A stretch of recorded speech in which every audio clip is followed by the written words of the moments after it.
Well, this is the beginning of a little adventure that is going to entail showing you pictures of as many stations between Bakersfield and Mojave, whether they were just train order and telegraph stations or whether they were agencies as well. And in this case, a whole depot that's still here. Most of these places are gone. A couple are still here. There are a few that I don't even have any pictures of. Sievert, which is out about where the Sandcut crossover is now, about I don't know, 15 miles out of town here. And the next one that I can find no pictures of would be a station called La Rose, which was between Cameron and Warren. Nor can I find any pictures of the location called Fram, which was about milepost 377. They call that Warren today, but Warren is actually about 375.5, something like that. But anyway, I'll do as much as I can. I thought it was an interesting little thing to do. I hope you agree. I hope you enjoy it. So come on along for the big adventure of exploring the old places where stations used to be and where some still are.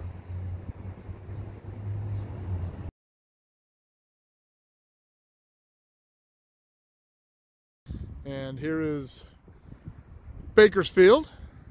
Sorry for the shadows. It's about 7 o'clock on a Wednesday evening, but got to shoot when I get the chance. And anyway, this is about the same vantage point as the picture. Obviously the depot looks different. It's the portico used to be open all the way to the end, and here, right over here, there were trees and a picnic area for passengers or employees can eat their lunch, I guess. Bakersfield was a full-blown station, passenger depot, division headquarters. Had lots of ponchos here back in the old days, and train order, telegraph.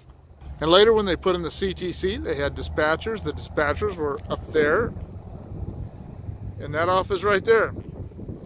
And this remained a division headquarters until essentially until the end of the Southern Pacific era in 1996. And they had a big yard. The yard is down there. Got a local coming out up behind me, switching out, so I'm going to get out of the way. He's coming out on the yard tracks. But anyway, this is Bakersfield. That building wasn't there in that picture. That was the REA building, and it wasn't built until, I believe, in the 40s. But anyway, that is the Bakersfield Depot, and we will move on.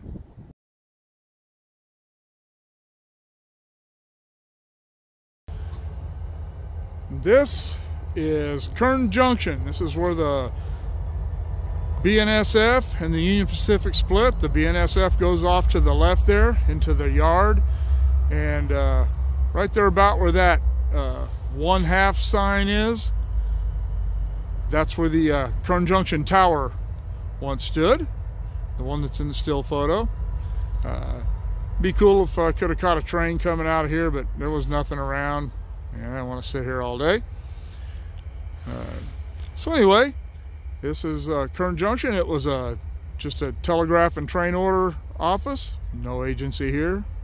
It operated all the signals and all the switches at Kem Junction. There are crossovers. Both the tracks to the left that you see up there, they go off to the number 1 and the number 2 tracks of the BNSF, and operated this track here is the one that goes off to the McKittrick branch, the former McKittrick branch. Now just the goes off to the Sunset and Buttonwillow. And I'll link the video I did on that, the exploration of that old branch line, in the description below. But anyway, this is Kem Junction. Just doesn't have the character with all these metal houses here. Just doesn't have the character it had with the old tower.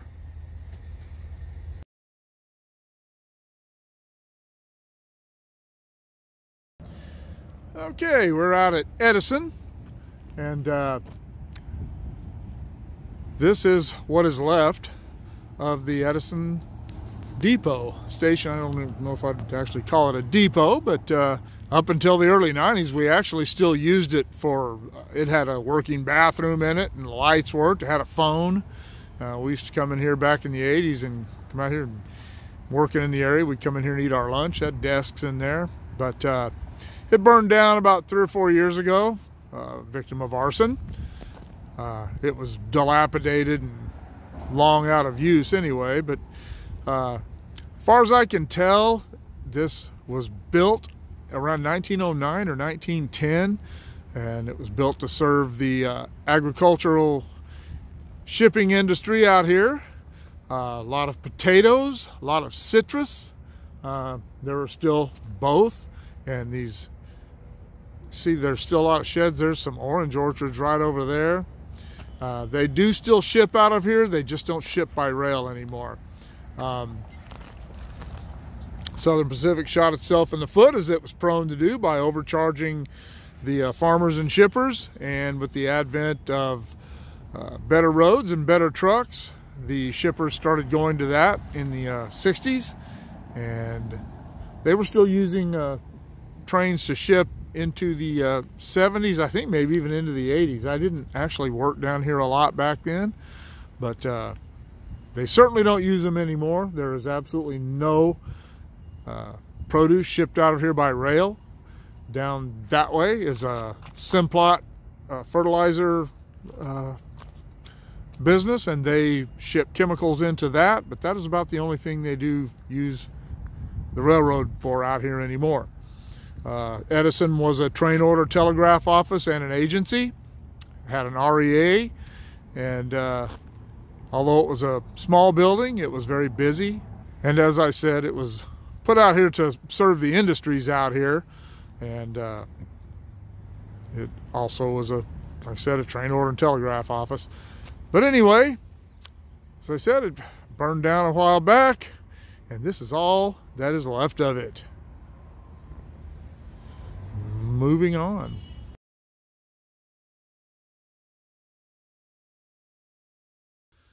And this is where the station of Bena once stood, milepost 329. It doesn't look like a place where there would be a station, but it's important to remember that when that station was here, this road did not exist, Bena Road, and the drainage ditch alongside the tracks there didn't exist. This was all just flat ground, and the station set on this side of the road, there by that location pole right there.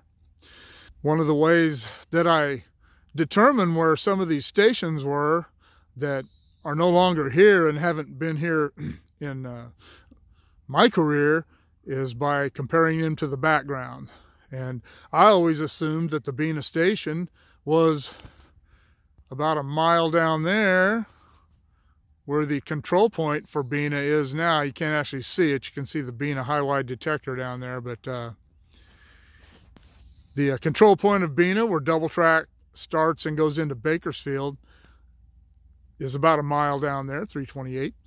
And that's where I always assumed the station was. But when I got the pictures out, the old pictures, and started comparing the backgrounds, it did not match up.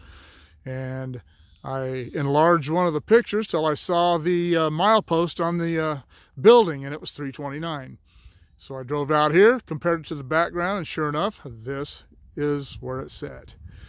So anyway, that is where Bena was. And as a side note, the Bena Depot, the Bena Station, is now in Pioneer Village. They moved it there and rebuilt it and refurbished it. It's pretty cool. If you've never been to Pioneer Village, you should go check it out. If you have been there and haven't been there in a while, you should go see it anyway. It's always cool. So anyway, we will move on.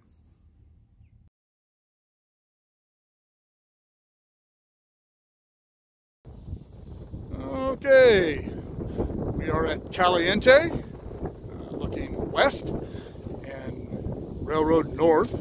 But this is where the Caliente Depot stood. It was about down there where that second shunt box is, the second gray box sticking up out of the dirt there, was a significant structure. There was a lot of things going on here. Caliente was a very busy place. It was the railhead for about a year. They ran the tracks up here pretty quickly out of Bakersfield in 1875. When they got here, they established, like I said, they established the railhead here while they completed the rest of the line up to Tehachapi, which took about a year. A lot of work involved. Took them a lot longer to get from here to Tehachapi than it did to get from Bakersfield to here. The ruling grade between here and Bakersfield is only about 1%. It's 2.5 from here on up. A lot of tunnels, a lot of cuts, a lot of excavation work had to be done, a lot of dynamite work, so it took a while. But anyway, Caliente was actually a pretty thriving community. It had a hotel, it had restaurants, had the depot. Quite a few people lived here. It had stage lines. There were a lot of mining interests here. I believe there was even a bank, or at least a transfer facility for the ore coming out of the mines to be taken down and be smelted wherever they did that. They didn't do it here or up in the canyons. And the mines themselves were this way up busy road today. About a mile and a half up there, the road splits. Caliente Creek Canyon continues up through Paris, Lorraine. There are quite a few mines up there. Eventually that road will wind up through Twin Oaks and back around into Walker Basin. Then up the, if you take the road to the left and go up over the mountains, that goes to Bealeville, which was the first county seat of Kern. Was moved to Bakersfield, I believe, in 1878. I could be wrong about that. I'll have to look at it. I'll text the date in here and when I get this edited. But Bealeville was a huge mining interest, and keep on going. It'll go eventually down through Bodfish and Lake Isabella. And that is the Caliente horseshoe curve there that I did a video on. I'll link that in here. I've got a train coming up. I don't have all my bells and whistles on, so I'm going to get out of the way. So anyway, this was Caliente. It still is Caliente, but this is all that's left of it.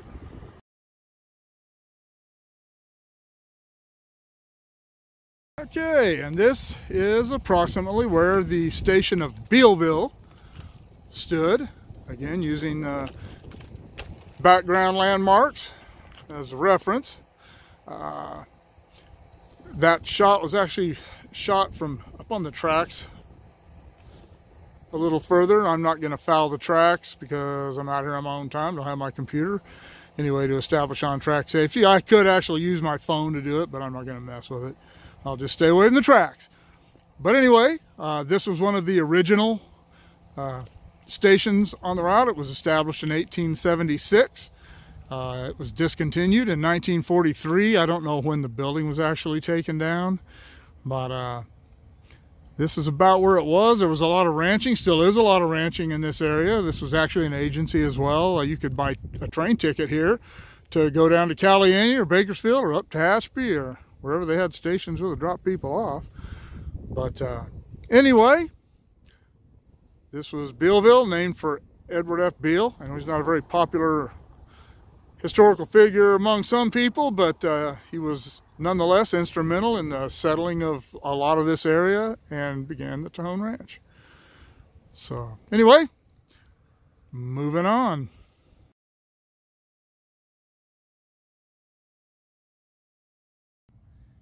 And this is kind of the angle of the looking towards where the station was compared to the crossing. That one was taken from a higher angle, but nevertheless, this is what that looks like now.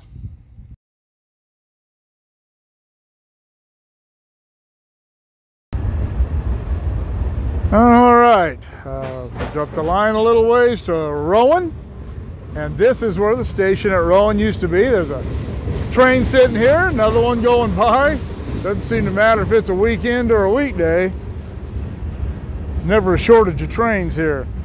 But anyway, this is where the station of Rowen was. You can still see the foundations for this one.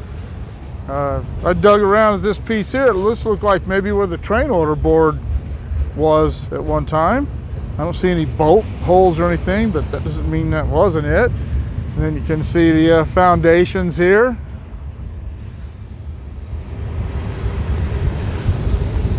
Right in the middle of what is the right-of-way road now, between switches at Rowen.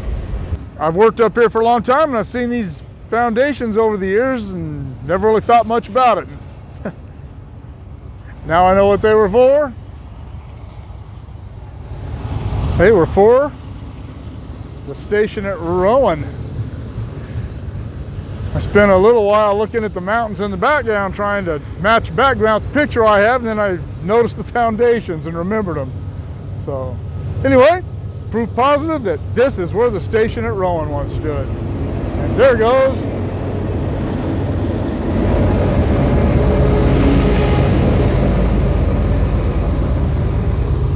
drone pusher units for BNSF going up the hill. Anyway, this is where Rowen was. Still where Rowen is. This is where the station of Rowen was. Well, as so often happens with my videos, when I go shoot them, I think that they're going to be about 10 minutes long, and when I go to edit them, I realize that 10 minutes isn't enough to explain how I got out of my truck. So anyway, I'm going to break this video into two parts. Going to knock off here at Rowen and start again up at Woodford. So I hope you'll come along with me for the second segment, and I appreciate you coming along for the first. So here we go, headed for Woodford. See y'all later.